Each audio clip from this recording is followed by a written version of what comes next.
আসসালামু আলাইকুম রহমতুল্লাহ। সম্মানিত ভিউয়ার্স, আজকে আমি আপনাদের সামনে যেই টপিক নিয়ে আলোচনা করব সেটা হচ্ছে সিম রিসাইকেল করা কি না কিনা।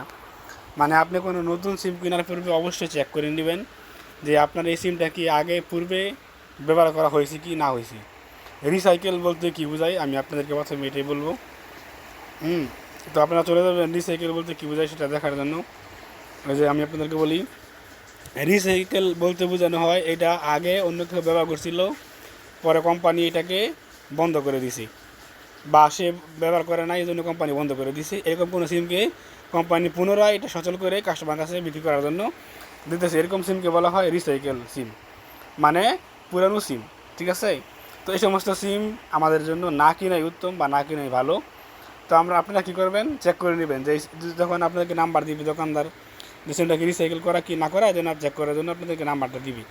তো নাম্বারটা দেওয়ার পরে আপনারা কী করবেন, এই নাম্বারটা চেক করবেন। এই যে এই লিঙ্কটা আছে, এই লিঙ্কটা আমি ডেসক্রিপশন লিঙ্কে দিয়ে দিব অথবা কমেন্টে দিয়ে দেবো। আপনারা এখান থেকে নিয়ে চেক করে নেবেন, এখানে চলে যাবেন। এখানে চলে যাওয়ার পরে আপনারা সুন্দর করে আপনাদের যে নাম্বারটা কিনতে যাচ্ছেন সেই নাম্বারটা বসাই দিবেন। ঠিক আছে? এই যে এটা আমার একটা নাম্বার, এটা আমি এখন চেক দেবো যে এটাকে আগে ব্যবহার করছি কি না করছি। তারপরে এখানে যে নাম্বারটা বসানোর পরে যে ক্যাপচারটা আছে, ক্যাপচারটা বসাই দিবেন।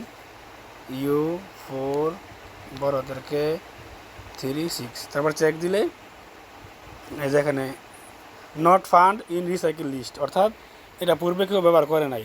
ঠিক আছে? এরকমভাবে আপনারা জেনে নেবেন। আচ্ছা, আমার আরেকটা সিম আছে, এটা আমি আগে বুঝতে পারি নাই, হয়তো এটা একজন ব্যবহার করেছিল পূর্বে। ঠিক আছে?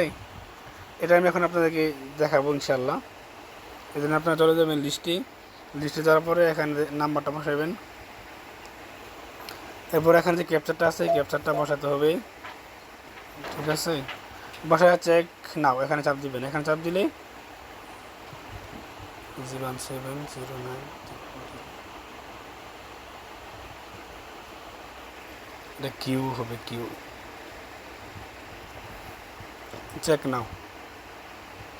এই যে found in operator recycle list, অর্থাৎ এই নাম্বারটা পাওয়া গেছে আপনার রিসাইকেল লিস্টে, অর্থাৎ এই সিমটা আমি ব্যবহার করার পূর্ব অন্য কেউ হয়তো ব্যবহার করছিল।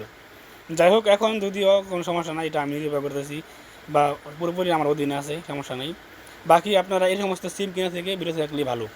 তো আশা করি বুঝতে পারছেন আপনারা কীভাবে চেক করবেন। আমি যে লিঙ্কটা আছে লিঙ্কটা কমেন্টে দিয়ে দেবো ইনশাল্লাহ। আপনারা এখান থেকে লিঙ্ক থেকে নিয়ে চেক করতে পারবেন নিজেরাই। সবাই ভালো থাকবেন, সুস্থ থাকবেন। আসসালামু আলাইকুম রহমতুল্লাহ।